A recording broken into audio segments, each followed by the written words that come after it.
28 generales y almirantes en retiro expresan su preocupación sobre las zonas veredales transitorias de normalización. Aquí están los pactos de que sean zonas de ocupación transitoria.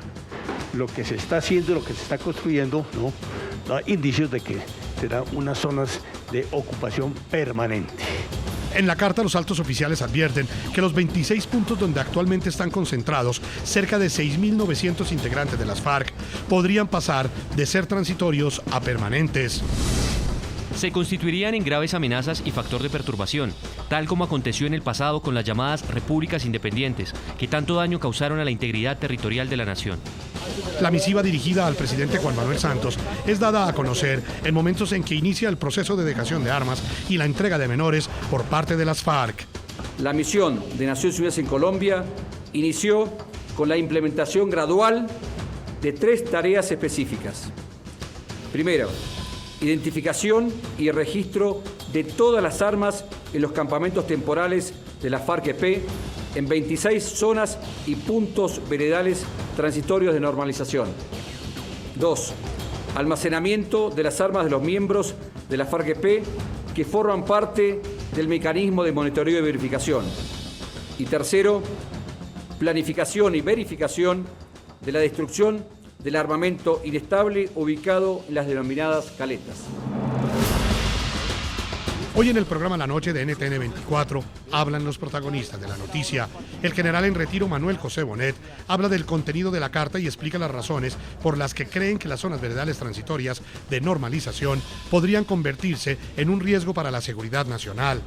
Tras visitar uno de los puntos donde se concentran las FARC en el sur del país, el presidente del Congreso, Mauricio Liscano, analiza si el 29 de mayo cumplirán o no las FARC con la dejación de las armas y su tránsito hacia una organización política. Comienza la noche bajo la dirección de Claudia Gurizati.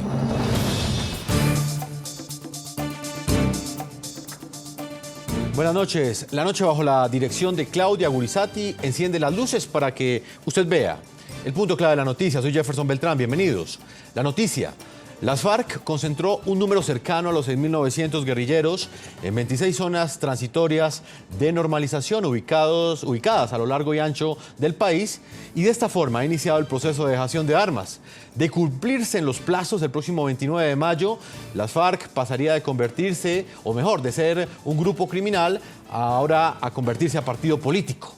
La noticia: en momentos en que avanza este proceso, 28 excomandantes de las fuerzas militares, del Ejército y de la Policía Nacional enviaron una contundente carta al presidente Juan Manuel Santos en la que ellos expresan una serie de preocupaciones frente al proceso de paz, su implementación y la forma como, según ellos, amenaza la seguridad nacional. El punto clave de esta noticia: en esa misiva afirman que Colombia está ante una crítica e incierta situación y que las FARC tienen el interés de crear a toda costa, según ellos, en los sitios acordados, zonas permanentes y no de carácter transitorio. Es decir, asentamientos que, según los altos militares, se convertirían en repúblicas independientes de las FARC. Con este apretón de manos se sellaba el pasado 23 de junio uno de los más álgidos puntos del proceso de paz en Colombia. Gobierno y FARC firmaban el punto relacionado con el fin del conflicto. Allí se estableció que las estructuras del grupo criminal, una vez ratificado el acuerdo final, tenían 180 días para dejar la totalidad de su armamento. También que para cumplir ese proceso, primero deberían ingresar a 26 zonas de transición. ¿Pero qué es una zona veredal? Son campamentos en los cuales los integrantes del grupo guerrillero se concentran para iniciar el proceso de desmovilización. Estos sitios señalados en amarillo tienen una extensión que lo delimita la geografía de la zona. También cuenta con una zona de seguridad señalada en gris, que se extiende por 1 kilómetro a partir del límite de la extensión del campamento. En este tramo hacen presencia los integrantes del mecanismo de monitoreo conformado por miembros de FARC, Gobierno y Naciones Unidas. Su principal objetivo es el de garantizar el cese al fuego y la dejación de armas. Estos, según el acuerdo, son temporales.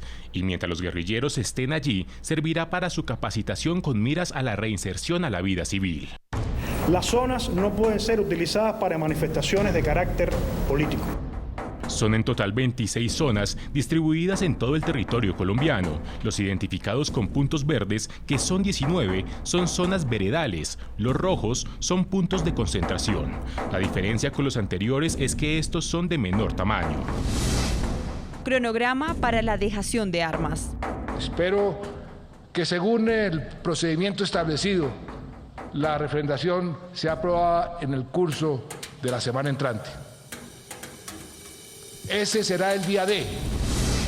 El día fue el 30 de noviembre de 2016. A partir de ese momento, de la ratificación de la Cámara de Representantes, comenzó a correr el calendario de los 180 días. Se esperaba que a los 30 días, es decir, el nombrado D+30, todas las estructuras de las FARC estuvieran concentradas. Pero los retrasos en las obras no permitió que se cumpliera esa fecha. Por el contrario, el proceso terminó el fin de semana del 18 y 19 de febrero de 2017. Retrasos que dispararon las alarmas de la misión de las Naciones Unidas. Organización de las Naciones Unidas. ¿Qué sucede con las armas, las cuales, según el cronograma, debían registrarse y almacenarse en el momento de la llegada de las unidades de las FARC a los campamentos? ¿Estarían de acuerdo las partes con recalendizar el inicio de la recepción escalonada? Pese a la dura advertencia, FARC y gobierno decidieron continuar con el plazo pactado. D+90, es decir, el 1 de marzo, se esperaba la entrega del primer 30% de las armas, algo que tampoco se cumplió. Ante estas condiciones, la gran pregunta que ronda por estos días en Colombia es si el 29 de mayo la totalidad de las armas de las FARC habrán sido entregadas.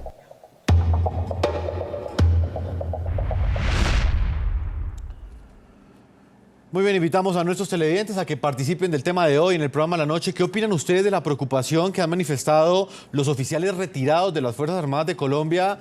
Una preocupación según la cual las zonas de normalización de las FARC, según ellos, y les preocupa a ellos, que estas no vayan a ser de carácter transitorio, sino de carácter permanente, que se conviertan en repúblicas independientes. Así lo han dicho ellos en este comunicado, en esta carta que han enviado al presidente Juan Manuel Santos. Los invitamos a que opinen a través de las cuentas de Twitter del equipo periodístico del programa La Noche, que están apareciendo allí en la parte inferior de nuestra pantalla. En el programa La Noche tenemos a los protagonistas de la noticia. Vamos a hablar precisamente en este momento desde la ciudad de Bogotá, la capital colombiana, con el general en retiro Manuel José Bonet Locarno, oficial del Ejército Nacional de Colombia, es comandante de las Fuerzas Militares de Colombia y fue uno de los oficiales, de los altos oficiales retirados que ha firmado esta carta que hoy genera noticia en Colombia.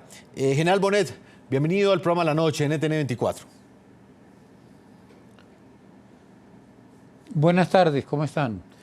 Pues queremos analizar con usted, general en retiro, este importante comunicado, estas líneas, esta carta que ustedes han enviado al presidente Juan Manuel Santos.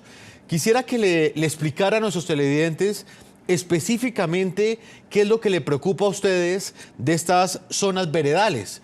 La noticia más importante el día de hoy o esta semana era precisamente la llegada de cerca de 6.900 guerrilleros a estas zonas transitorias. ¿Ustedes qué preocupaciones tienen frente a estas zonas? No solamente son las zonas veredales las que nos preocupan a nosotros. Si ustedes miran la carta, verán que hay otros factores también de la seguridad nacional que a nosotros nos preocupan, como por ejemplo la seguridad jurídica de nuestros hombres. Por ejemplo, vemos que hay un gran interés por sacar los guerrilleros, amnistiarlos, etcétera, etcétera, pero nuestros hombres continúan sin que los mencionen. O sea que nosotros queremos que el tema de la justicia también se le ponga más agilidad, que haya más claridad, que se hable más de eso y que nuestros hombres que nos están hablando todos los días, donde quiera que los encontramos, nos expresan sus preocupaciones en los sitios de reclusión, en los batallones, etcétera, y nuestra gente piensa que mientras ellos están olvidados, pues la gente de la guerrilla se le está agilizando con mucha rapidez el tema de su amnistía y de la salida de cárcel.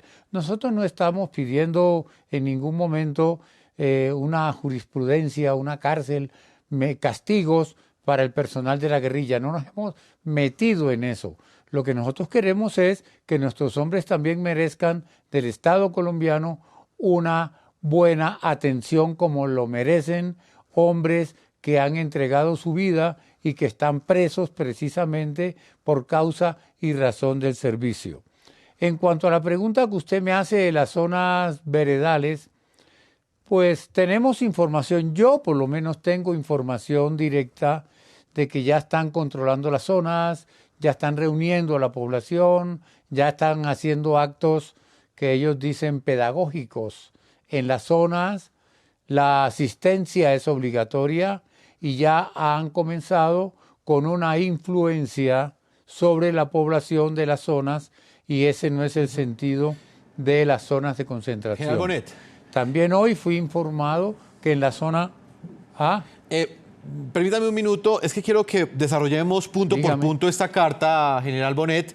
Como bien usted lo afirma, claramente son varios puntos. Hemos iniciado por el primero de ellos, que es en el momento en el que ustedes encienden las alarmas y aseguran que las FARC no van a estar allí de manera transitoria, sino de manera permanente. Antes, aseguran muchos, ellos estaban en esos mismos lugares. La diferencia es que ahora van a estar sin armas.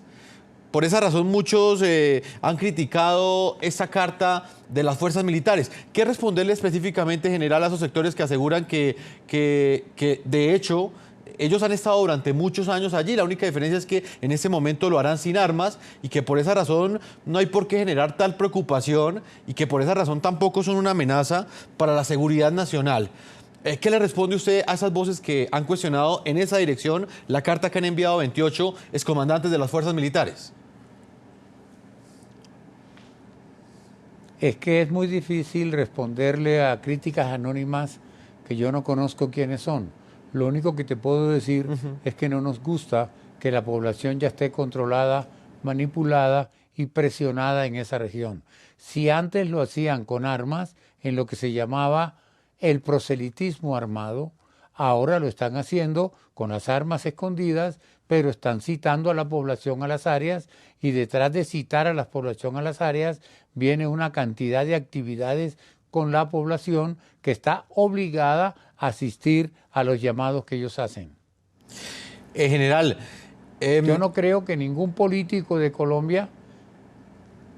General, el punto, digamos que también en este momento es importante desglosar de esta carta que tengo en mis manos y que ustedes han enviado al presidente Juan Manuel Santos, es la preocupación que tienen ustedes en lo que tiene que ver con la seguridad nacional para el país. Ustedes en este momento aseguran que se están llamando a las poblaciones civiles en esas zonas, que lo está haciendo las FARC, y que lo están haciendo mientras las armas siguen escondidas. Específicamente lo que tiene que ver con este proceso de dejación de las armas, ¿ustedes creen que este grupo armado entregará la totalidad del armamento que tiene en su poder?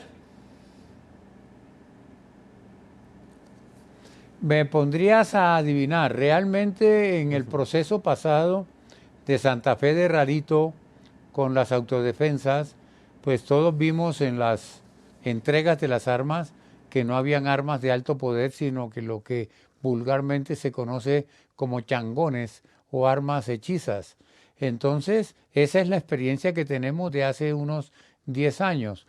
Nosotros esperaríamos que la ONU y los organismos de control allá, porque no puedo anticiparme a lo que va a pasar, pero sí que la ONU y los verificadores miren que las armas sean realmente armas de combate, porque si uno compara con los videos en que las FARC se tomaban y destruían los pueblos y hacían cosas, esos aparecían con lanzagranadas, con fusiles automáticos y todo tipo de armamento moderno. Esperaríamos, y yo no puedo prejuzgar, en este caso no puedo prejuzgar, que el armamento que ellos tienen de combate, armas de guerra, sean realmente entregadas. General, en la segunda parte de la carta, ustedes tocan un tema que también ha sido noticia en esta semana y es la preocupación que ustedes han manifestado frente a este decreto, a esos 6 decretos que ha firmado el gobierno nacional y que permiten la creación de esa unidad al interior de la Unidad Nacional de Protección, una unidad encargada únicamente de contratar a esos 1.200 escoltas que serán los hombres de protección de jefes de las FARC que se desmovilicen luego de que finalice este proceso de paz? ¿Por qué les preocupa a ustedes que 1.200 hombres de las FARC entren a ingresar o entren a ser parte de la Unidad Nacional de Protección? 1.200 hombres son bastante gente. 1.200 hombres que todavía no han sido resocializados, que todavía no han recibido instrucción, que todavía no han recibido preparación para la vida civil, que todavía tienen la mentalidad del delincuente, del guerrillero, y que de una vez aparezcan en las calles, en los sitios de reunión, en los sitios públicos, con armamento y con autoridad. Y sabemos nosotros que las unidades de protección y esas entidades del gobierno pues no tienen la suficiente energía, organización, etcétera, etcétera, para imponer la disciplina. A mí me parece que ellos podrían prestar la seguridad, pero una vez que hayan pasado por el proceso de resocialización completo y entiendan que ya no son delincuentes.